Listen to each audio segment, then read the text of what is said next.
c'est vrai, dans un bâtiment, pour faire baisser les consommations d'énergie, il faut mettre de l'argent dans tous ces éléments-là. Un gros problème quand même sur ce sujet dans le cas de la rénovation, dans le cas de la performance en rénovation. La plupart des opérations de rénovation énergétique ne sont pas autofinancées. C'est-à-dire, de toute façon, les économies d'énergie sur 20 ou 25 ans ne paient pas l'amortissement des travaux. Et la valeur du bien, en particulier dans la comptabilité des biens publics, reste inchangée. Un bâtiment qui devrait avoir une valeur négative parce que c'est une passoire et qu'en plus il est sur le point d'être déconstruit tellement on s'en est pas occupé, il vaut 0 en comptabilité. Et si on le rénove, énergétiquement, techniquement et à remise d'usage, dans les comptes publics, il vaut toujours 0. L'investisseur et le locataire en général, il y a des gens d'Adim et de Vinci Immobilier dans la salle, nous ce qu'on a compris de leur demande, c'est qu'ils veulent la garantie de charge. Et dans cette garantie de charge, il y a des consommations d'énergie qui sont un poste pas tout à fait négligeable et sur lequel en plus on peut peut-être jouer beaucoup plus que sur d'autres postes. Garantir, est-ce que c'est dire votre bâtiment dépensera X, pas plus?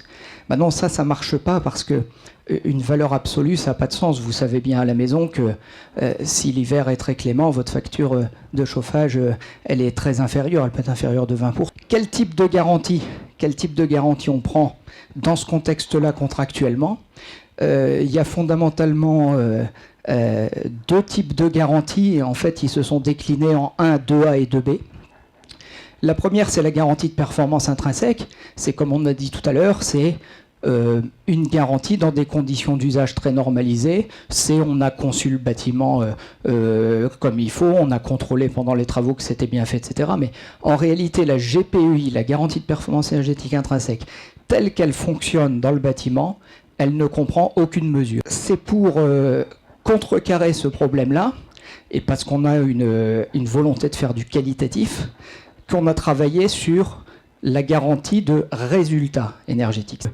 Garantir, c'est délivrer quelque chose qui a certaines performances attendues, et si on ne l'a pas atteint, on rembourse. Donc on a besoin effectivement de travailler avec des outils et des raisonnements performants pour ne jamais avoir cette situation d'indemnisation. Parce que le but, c'est que ce soit gagnant-gagnant, c'est que le bâtiment soit bien construit, que quand on s'en va, nous, constructeurs, on ne nous rappelle plus pour venir discuter de ça, et que l'investisseur est un bien de valeur, et que le locataire a une facture la plus basse possible pour son usage. Moi, je vais parler de la construction, puisque je suis exploitant. Donc, la question des usages, c'est fondamental pour un exploitant.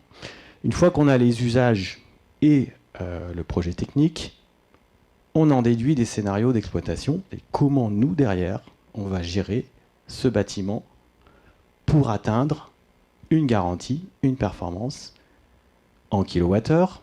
Donc ça, c'est la base. Également en kilowatts, c'est-à-dire quelle est la puissance appelée, puissance installée, puissance appelée de mon installation, parce que demain, ça va être un critère très important à gérer en exploitation. En euros, évidemment, c'était la garantie dont on a parlé tout à l'heure.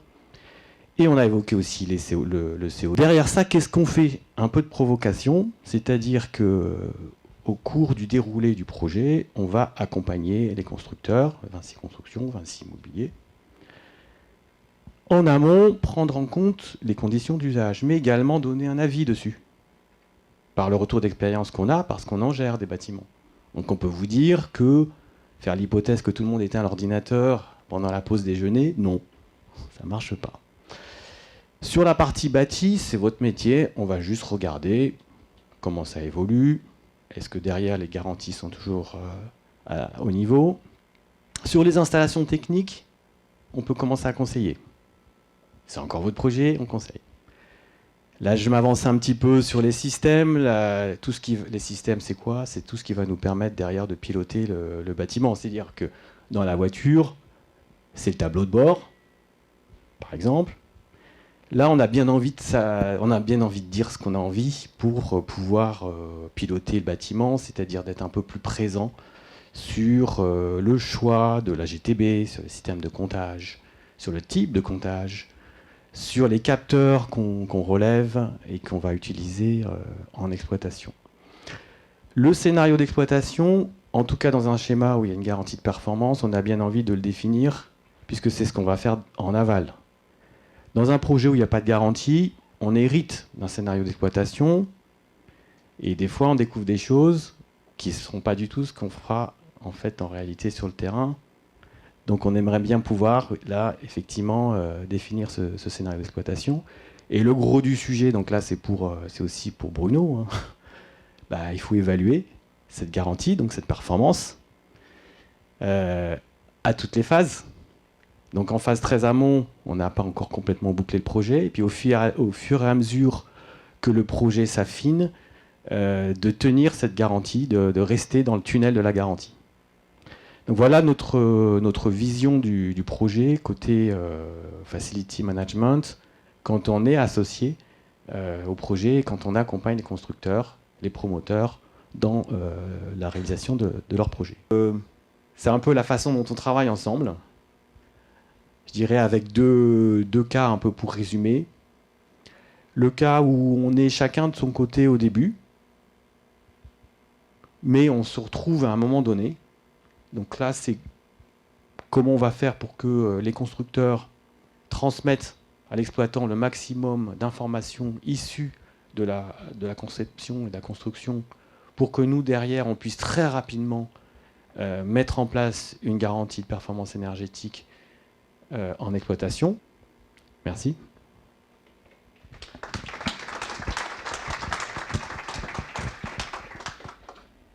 Juste avant de redonner le micro à Maxime, ce travail commun s'appuie sur un référentiel dont vous avez vu apparaître le nom, que je n'ai pas prononcé jusqu'à maintenant, parce que je vous gardais ce petit slogan spécial COP21, c'est plus d'oxygène pour moins de CO2.